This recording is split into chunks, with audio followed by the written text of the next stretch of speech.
What about a parent or an adult displaying their own reaction to their child? Should your child see you're scared? Should the child see that you're crying? Short answer is yes, it's authentic if that's what you're feeling, but with the caveat that a responsible adult does not become so theatrical or so dramatic that the child is frightened that there's something wrong with you and then begins to shut down and doesn't want to share anything else. They have to be the focus. They can't now feel the pressure that they've got to worry about you or take care of you.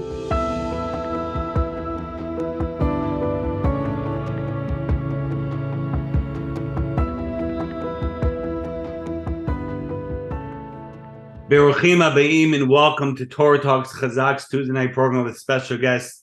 We have with us Rabbi Dr. Dovid Fox, all the way from Los Angeles. Rabbi Baruch Haba, Shalom Aleichem. How are you? Thank you. It's Eis Torah L'Yaakov. It's a difficult time for all of us, and definitely difficult times. Yeah, definitely difficult times for Am Yisrael, for the Jewish people, and that's exactly what we're going to be speaking about: coping with tragedy. And before we begin, if we could get a little background of the rabbi and the great work you're involved with. Thank you again for the honor of being part of your very precious work. High Lifeline for many years, almost 2 decades, has had a crisis, trauma, and bereavement department, and the services, the trauma crisis services, are directed by me across the world.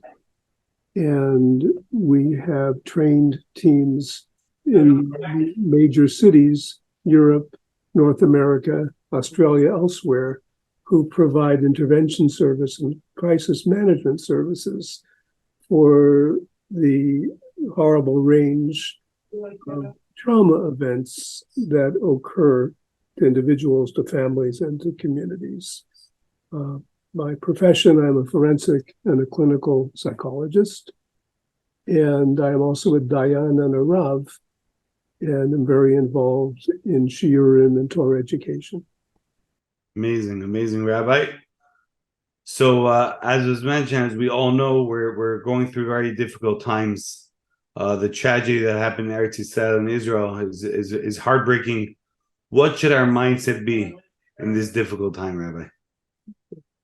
Such a significantly worded question. What should our mindset be?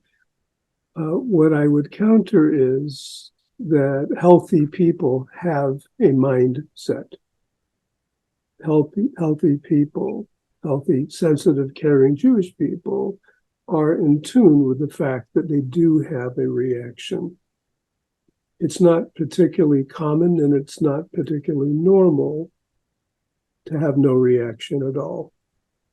So, each of us wants to take the time. If we don't reflexively feel, if we don't automatically have concerns and worries, we're not instantaneously noticing that we're tense and that we have very, very strong reactions to this. If we don't immediately acknowledge what's going on inside of ourselves, we need to take the time to let those thoughts, those feelings, those sensations register. So again, what should the mindset be? The mindset should be how you're reacting to it, and one should not suppress, deny, ignore, or try to distract themselves from the fact that this is catastrophic. There's bloodshed, there's atrocity, there are horrors that we thought ended about 70 years ago in the Jewish world. But again, each of us, whether we're there or whether we're remote in Chutz La'aretz, we need to be clear that this is a deep wound to the entire Jewish nation. 100%, Rabbi. Messages we should be telling our kinder, our children. What messages at these times of difficulty? So let's start with the realization that we first must be aware of and acknowledge and accept our own reactions. We're no good to our children when they start voicing their own fears and their own reactions if we have turned off our own reactions. So our first step as responsible parents and as teachers, as adults, is to ensure that we are in tune with ourselves. And ideally that we have been able to turn to someone we trust who cares about us to begin expressing our worries, our doubts, our anger, our sadness, our fright, all of the different things that go on inside of us. We do need to take the time to process it with someone else. We all need that at a time like this. No one can get through this in a balanced way by remaining in solitude. Now, once the person is able to acknowledge what she or what he is going through and maybe feeling more able to manage it because they have the supportive response of their spouse or their close friend or their Rabbi or whomever they turn to, then we can approach our children. Now, let's go through some unfortunate realities. First being that we can't keep the secret from our children because whether it's on the street or whether it's on the playground or the classroom, whether it's because they access the same media that we do, whether it's radio, television, newspaper, magazine, or internet. But if our children have access to this information, they know it already, and they may know more than we think they do. And they may have already, unfortunately, been scarred by flooding their young brains with grisly images, which are very difficult to erase. So let's walk in with both eyes open as parents, as adults, that it's not what we tell our children, but it's really how can we find out what they already know, what they're already assuming, and how it's affecting them. Even in, let's say, the Chadorim, the Hasidic schools, children are not thoroughly insulated from the outside and from the media. So the way that we approach a child is not to interrogate them and not to flood them with questions, but really to preemptively say, you know, and I know that there is a war going on in Eretz Yisrael. There's fighting going on in Eretz Yisrael. We need to talk about it as your father, as your mother, as your Rabbi. We need to talk about it. Let's begin with what you've heard. And again, not by interrogating the child, but really just prompting them to share. And they may tell you explicitly, they may be more cautious in what they disclose. But our goal as parents with our own children is to prompt them to share what they've heard and then to give them the incentive to look together with us at how it's affecting them. Meaning, let that child talk about what are the thoughts that she or he is having since they've heard about this. Are they having image flashbacks because they saw footage, they saw video clips, they saw TikTok or Instagram, which Israel are telling us not to have access to right now? We need to realize that part of the terrorism, the calculated terrorism from our enemies is to do exactly that, the terrorism of the mind, by exposing Jewish people to what they're doing to other Jews. So we need to find out what's going on in the minds of our children and prompt them. Let's talk about how that feels. It's normal, we tell them. It's normal to be sad and it's normal to be scared at a time like this. And virtually any reaction that your child is going to share with you, rest assured, it's going to be a normal reaction.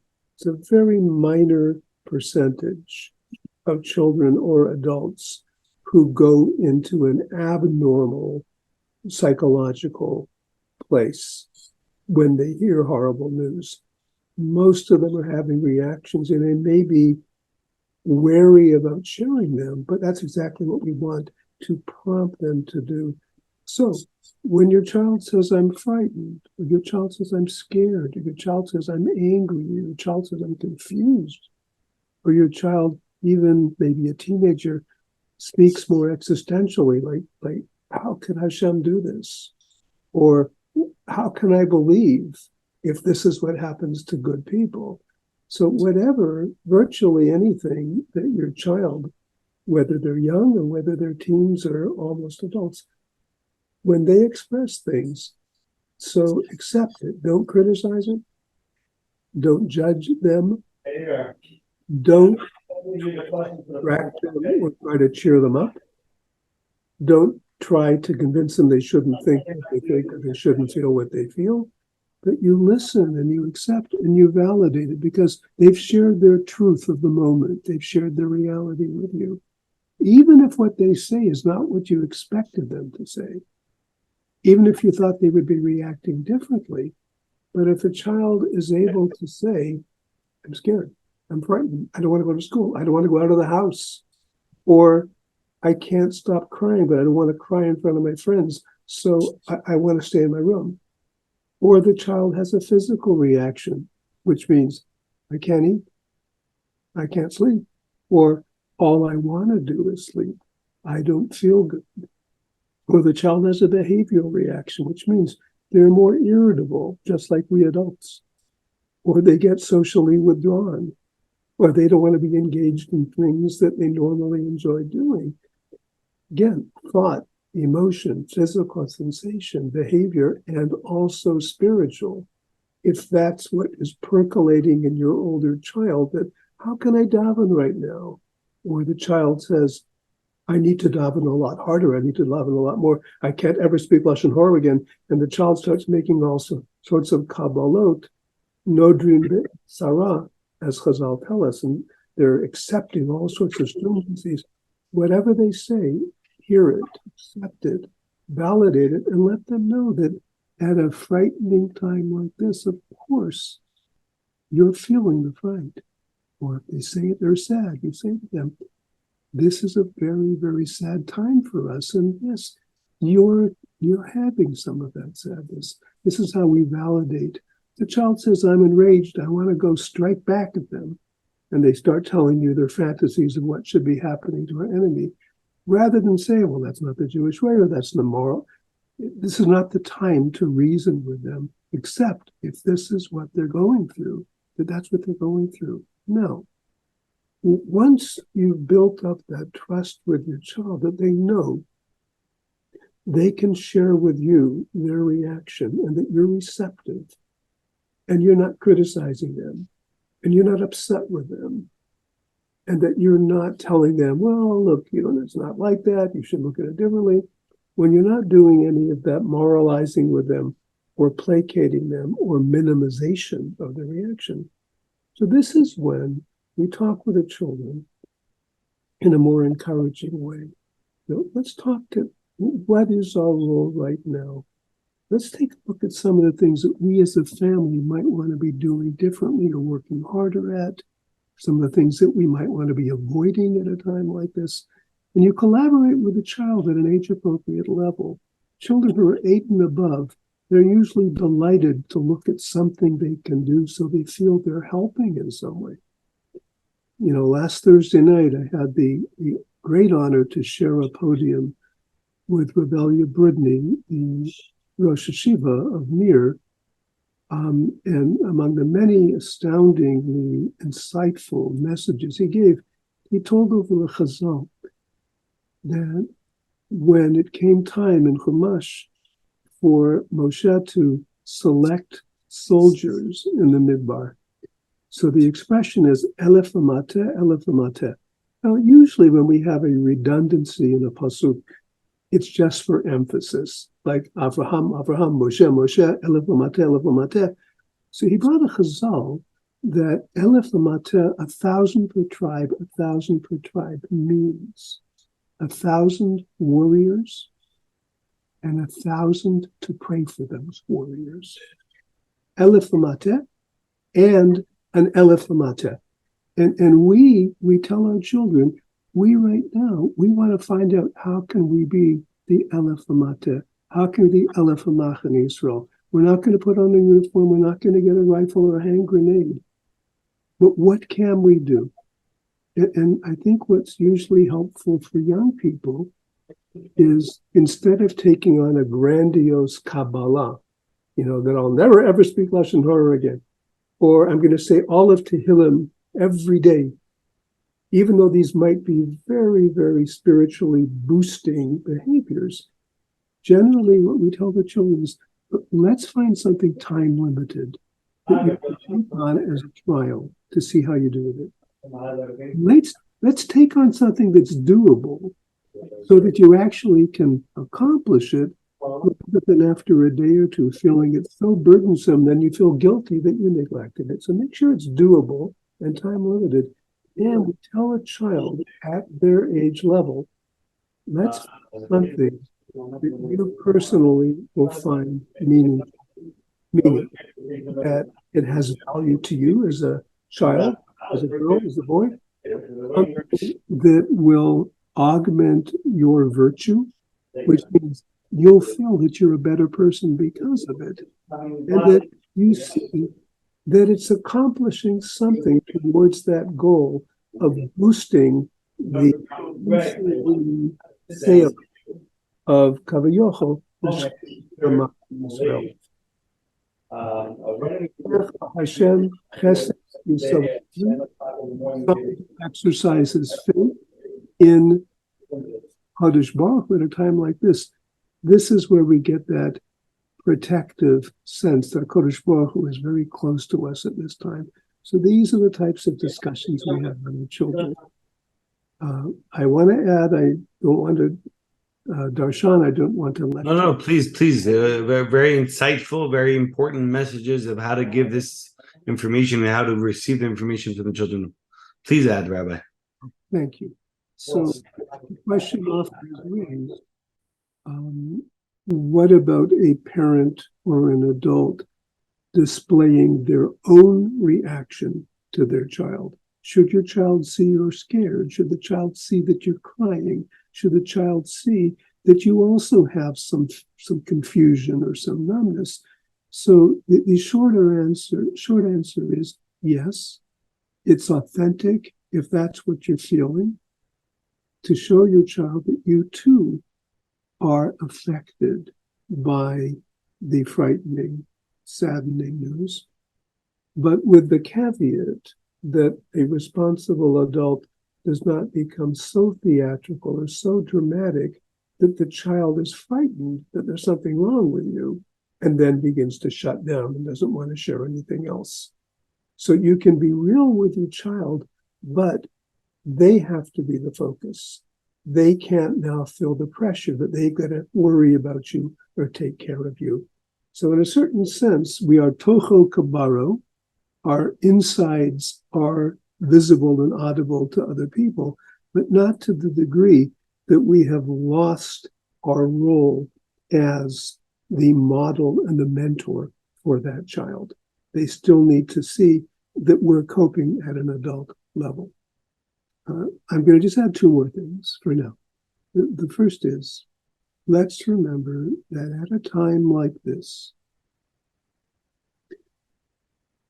every Jewish parent has a mission. Your mission is to be an exemplary model to your child on how a Jewish person with Yirat Shamayim faces adversity. You model that for your child. You talk about our chovot, we talk about our responsibilities to keep the faith and not lose the faith. My second message is a product of the first. what we find in mental health is that in order to promote our children's stability and what I call their mental hygiene, that's a term that I introduced on a prior Chazaq talk that we had when we were talking Lo Aleinu about suicide. But mental hygiene means the protective measures that we all need to take to maintain stability, to maintain our sense of security and our wellness. So that's mental hygiene. I always say it's like Purell for the brain. It's the stuff that keeps the bad stuff away. So our mental hygiene means that as soon as we can, we and our children, even during an Eight Sarah, we return to our routine, which means the things we've always do, we go back to doing them. We return to our schedule, which means the things we've always done, we do them at the time that we've always done them. So that means if bedtime was 9 o'clock for your child, get them to bed by 9. And if waking up was at 7 o'clock, they get up at 7 o'clock. And mealtime, and school time, and work time, and homework time, playtime, socialization time, all the things that they have in the routine, they get back into that. Rambam speaks about this, about the beauty of being able to adhere to a routine because it's stabilizing, it's chitzonia, the things that we do behaviorally on the outside, they actually shape how we feel inside. So routine is essential. Following schedule is essential. And structure. RSS, routine, schedule, structure. And the structure part means that all people, children, teens, adults, that throughout our waking hours, we make time to eat. We don't give up food, no matter how we're not feeling an appetite because of our fear and our anxiety. We eat. We drink water. It's important. We don't overindulge in addictive things, whether it's caffeine or alcohol. We're very careful at a time like this. Our body needs to be maximally functional. We get our sleep.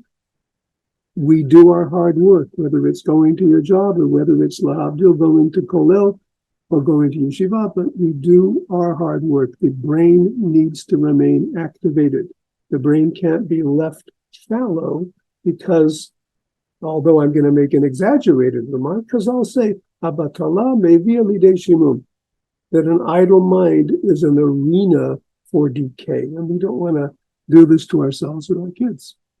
We've got to involve selves and children with their social life. Don't shun your friends right now. Get together with people. We need time for family. Families need to bond.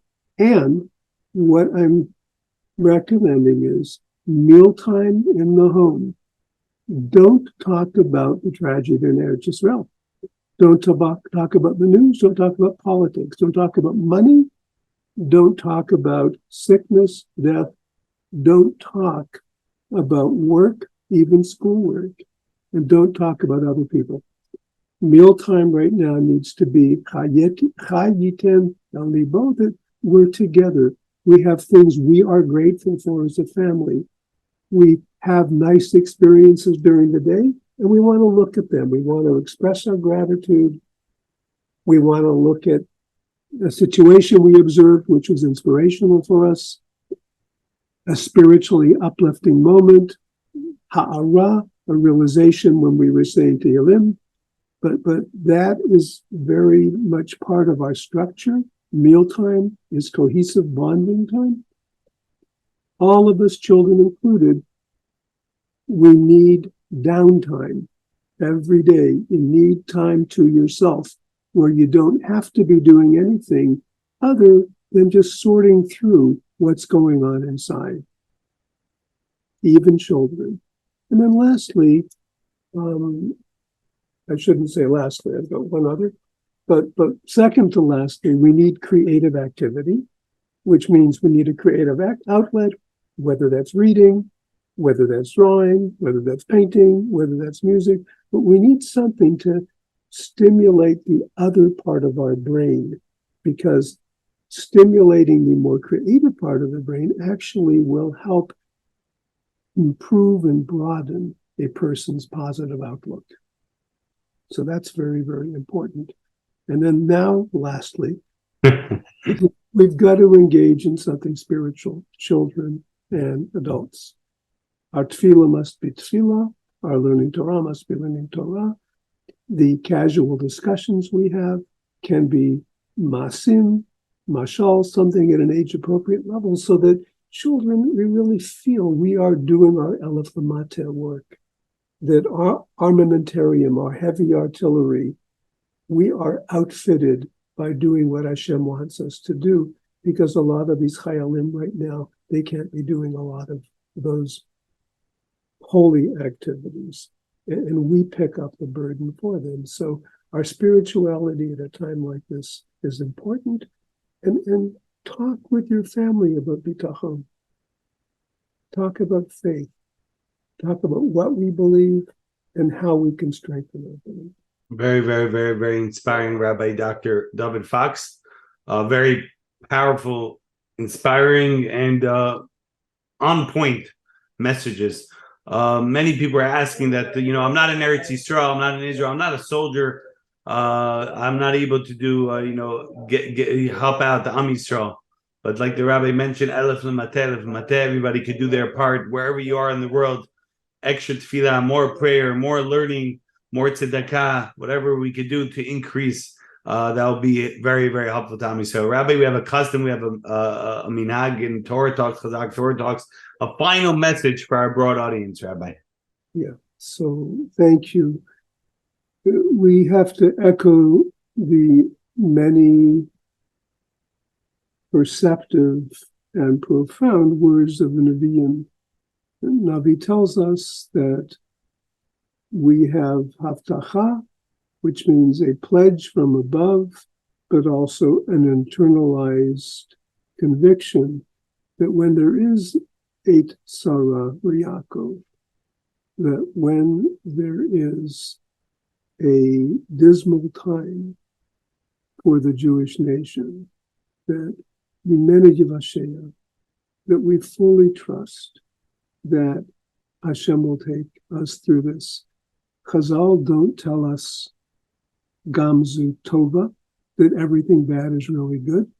They don't say Kol Mada Avad Rachmana Tav, but they say Gamzu Latova and Kol Mada Avad Rachmana Litav Avid, that we fully accept that this is going to be a predicament that Hashem has already begun helping us emerge from.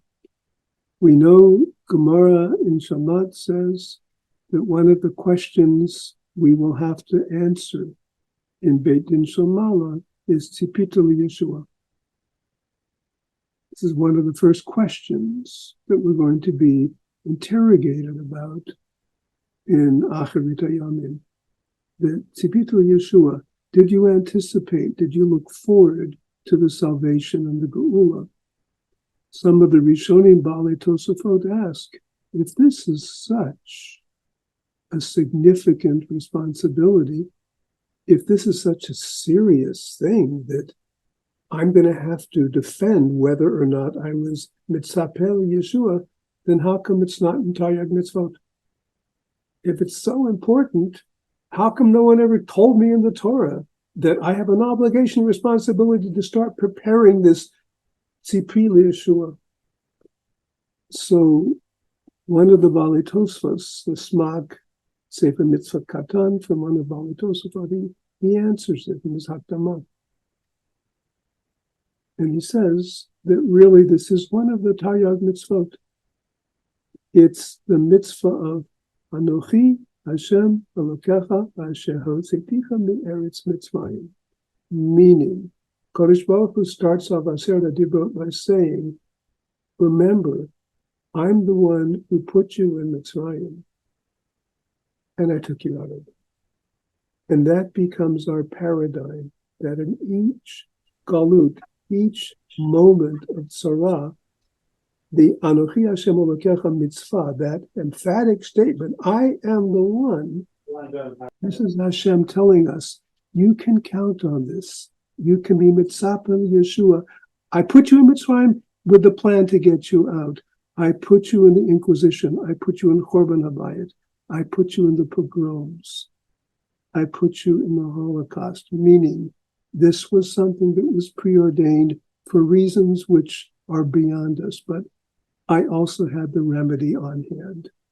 And this is Sipitu Yeshua, that let's not lose sight of the fact. Every Jewish person knows the Ten Commandments. We know they begin with, I am the Lord your God who took you out of the land of Egypt.